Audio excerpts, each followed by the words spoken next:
there's really a very strange bifurcation, at least, going on in terms of this large culture, and particularly for, those of us as we age.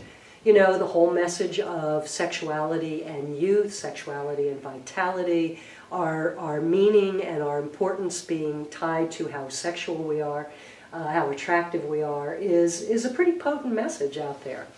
And then the next layer on top of that, that I think exists for all of us, is what is the sexual journey that we experience growing up as gay, lesbian, bisexual, or transgender people. The word that comes to mind from my own experience is deformed. It's what a hall of mirrors that was in terms of trying to navigate that. I always feel that we'll be at a place where everything is okay in terms of being any of those, when our parents sit us down and say, honey, you might want to consider that maybe these other avenues are open to you, as opposed to us having to angst for years. How will I come out? How will I come to terms with it? Just that process alone, much less the fact that, sexual activity is still considered, as outlawed in certain states, the religious evangelical messages that are put on that. There's a tremendous amount of information and messaging to navigate that as we try to grow up to be mature, upright people who are sexual and who express our sexuality in a way that is skillful and wholesome. So 3 levels at least. And then the 4th level that came to mind for me is just the unique karmic conditions that occur to each and every one of us growing up in our families as to, what type of sexual messages we got there. So in my own family, my father was a pretty severe alcoholic, and as such was not particularly skillful in this area. So I have lots of visual and verbal memories of things that were pretty vulgar, and just a persistent message of, just a strange and kind of twisted nature in which sexuality was expressed, often when alcohol was at a pitched level. I was sexually abused. So, there was obviously a very clear way of expressing sexuality in my family, not a sense of comfort in terms of a natural extension of sex in terms of just, physical connection. So these are just 4 of the levels that I think that we have to navigate in terms of starting to practice with our own sexual selves as Buddhists who want to be upright and to ultimately follow the precepts, which I always reduce to the most common denominator as do no harm. First to self, and then as an extension of that to others. So it's quite a challenge. It's a very, very complicated territory. It's very explosive. It's very charged emotionally and psychically. And yet it's also very, very rich. It's very rich in terms of a territory for practice. And it is also very rich for all of us to ultimately come to the point where it is a place that is an area where we can feel comfortably genuinely connecting with people in this way and expressing ourselves and expressing our feelings.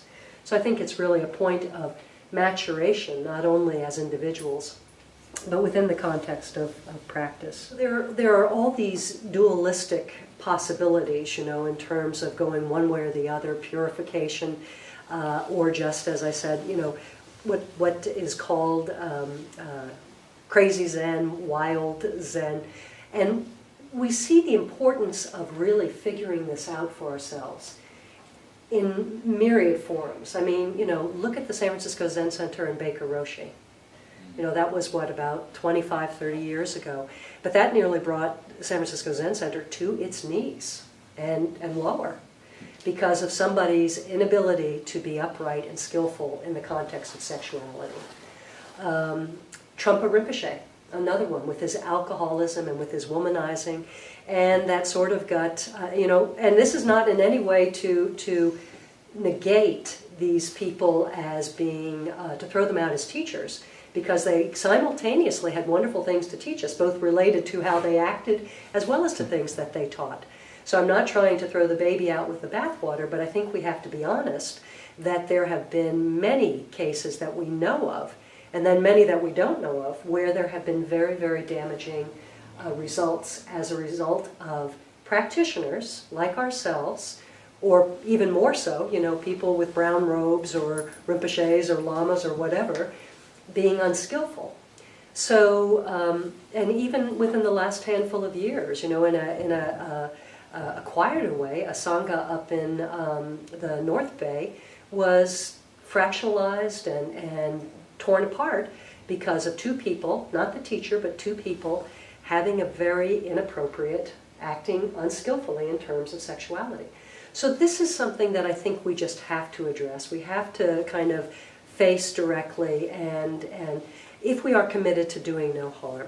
And I don't think we even have to say, those are very public, Times Square type of examples. But I know in my own life, a partner of mine had an affair with somebody that was in a close friend circle.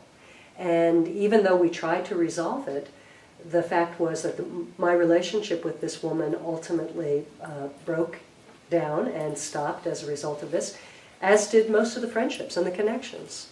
So there are many, many ways, big and small, in which inappropriate, unskillful sexual behavior can be very, very damaging.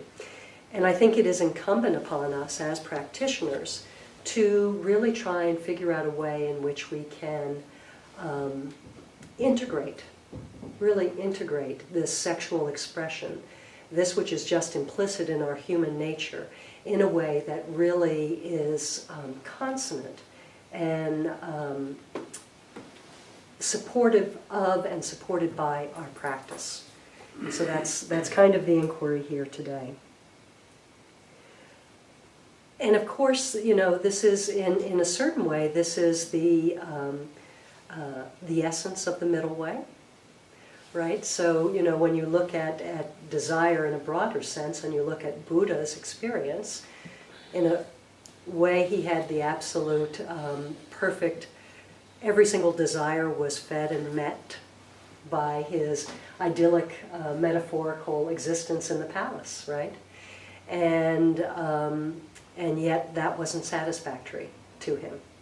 And so when he jumped the palace walls and he goes off and he becomes an ascetic for 6 or however many years and goes into that total, mortification of flesh, if you will, that's not satisfactory either. That doesn't alleviate this problem of, the cause of suffering and how do we deal with our own suffering in terms of practice. So,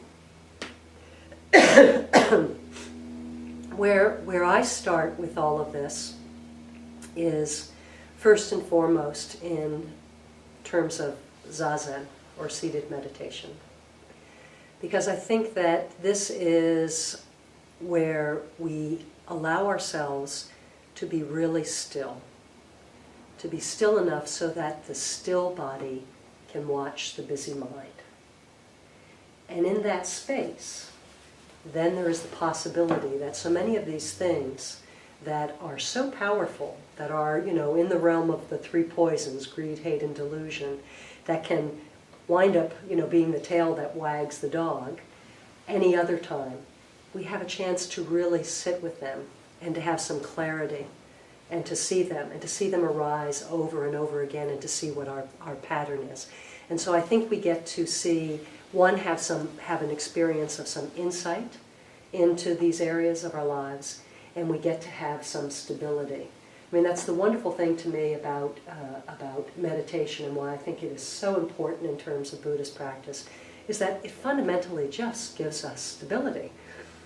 You sit with these things over enough minutes, hours, days, weeks as the years go by, and in a certain way they lose that charge, right? And ultimately something happens in this very quiet but powerful paradigm where it's no longer the tail wagging the dog, but somehow it gets infused into the whole being of the animal, if you will.